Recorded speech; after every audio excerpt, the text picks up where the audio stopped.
actually making the same recommendation to somebody who was writing about the Civil War, that that the voices didn't sound right and he really needed to go back. I mean, there are so many volumes in state historical societies, if not published, of correspondence from that time of simple people, just regular people. You can find out how people of whatever social status you want to describe actually spoke, and you find out not only just how they formed sentences, but how they thought, what they based their opinions on, what they cared about, how they cursed. It's so important. I mean, how can you write about characters without knowing what sorts of expletives they would use, and what sorts of prayers they would make in times of stress? So yeah, I think of that with foreign languages, but I hadn't really applied it as far as research for your book, for in this country, history in this country. Well, it's almost like a foreign, like looking at a different language.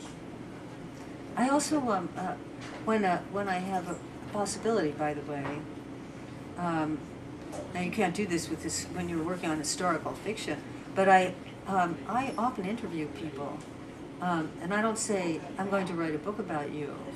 I may not know whether I ever will write anything about them, but if I meet somebody who's really interesting, like my roofer in recent years, who I found out went to jail for not paying any taxes on purpose, right?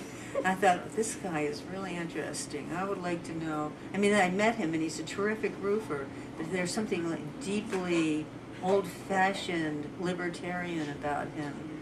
I just wanted to understand him better.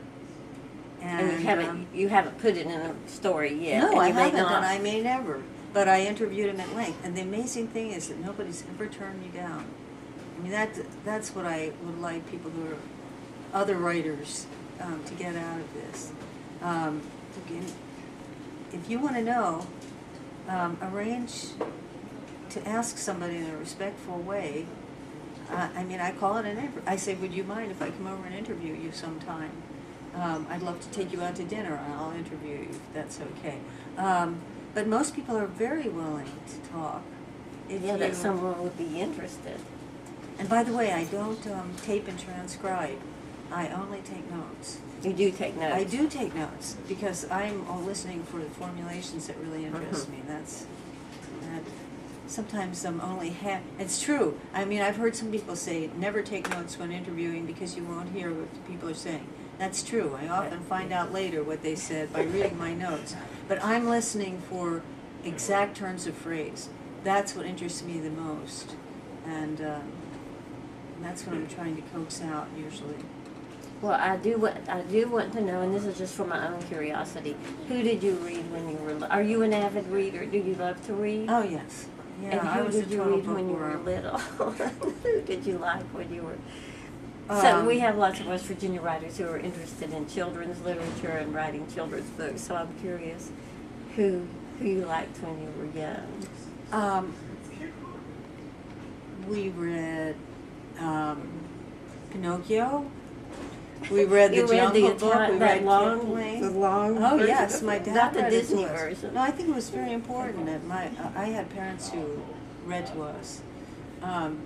They may have Even had after feelings you in could some read? other ways. After Pardon you me? could read, did they read to you before you could read, or after you could read to you? Because it's really a different. Some parents you're who keep very going right. after the children. You're learn. very right, but no, we definitely got read to both before and after. Well, I interrupted you. You said Pinocchio, and then you said a couple of other things. We read all the A. Milne books. I read every fairy tale that could be taken out of the Enoch Pratt Free Library. I was just very interested in the fairy tale shape even as a child.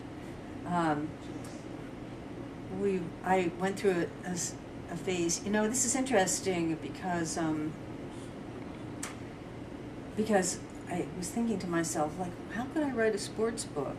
And I was worried before I wrote the races in Lord of Misrule that I wouldn't know how to go about it,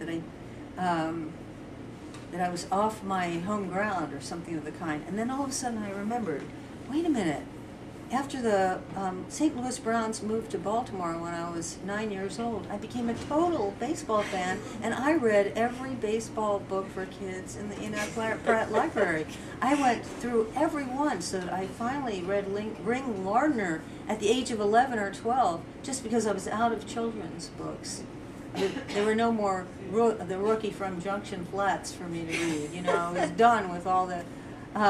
And so, no, I had in fact ingested in my early days sports books for kids. That's without even, and then I suddenly remembered that. And So then that wasn't your book reviewed in the, wasn't it the Daily Racing Form or something? Yes, something like that? I thought, how many books are you reviewed in that? What happened was that Andrew Beyer, one of the great horse racing writers of our time, and one of the smartest racetrack thinkers, who devised a thing called the Beyer speed figure. Now, in the past performance chart of every horse, there is a figure that in which all the other statistics about how fast the horse runs in workouts, how fast in races of various distances, and so forth, all of these are combined by his mathematical formula into a single figure.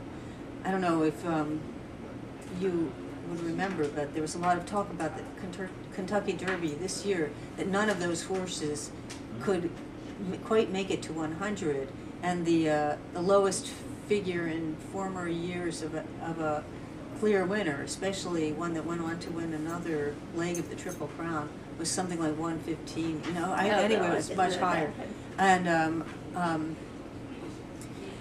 that was the Beyer speed figure that they're talking about, which didn't even exist in my day. Well, one day there was a message on my answering machine. Hello, this is Andy Beyer from the Washington Post, and I've read your book, and I'd really like to write a column about it. Well, okay, you know, I know who you are. And this is when it was a finalist for the National Book Award. It hadn't won yet. So we talked, and he wrote that column, and that's what was syndicated to the Daily Racing Form. That was really impressive. Well, for me too. That was the high point. Yes. That was probably the best thing that happened. Well, do you have any advice for writers? I know you teach writing, and people always want to hear from successful writers how they could do better. You've mentioned several things in the course of our conversation, but just kind of... You know, I was just reading Mary Lee Settle yesterday, what she thought distinguished her as a writer from other people of equal talent, and I agree with her in one of her points. She said talent was 10 for a penny. I mean, talent is cheap. Talent, it wasn't the amount of talent that divided the people who were with her when she started out and were still standing when she finally became famous. And I would say the same. But being driven by something that really obsesses you, that's something that really preoccupies you. I have to confess to not being as prolific a writer as some, but I never write a book that I don't feel I have to write for some reason. And once I'm engaged in it, I think I am willing to go to places that make me uncomfortable. Yeah, that's the difference between being fat. I think that's a problem with a lot of writers, is it's facile, or they can't, or they don't push face it far some enough. of the things. Right. Yeah. There's a novelist who's a close friend of mine named Craig Nova, who used to say, if you don't get up from the typewriter with a red face, you probably haven't written anything. And I really hold with that. That is, if you're not pushing it far enough so that you, especially if you like to write about intimate matters between men and women, or even between men and men or women and women, that have to do with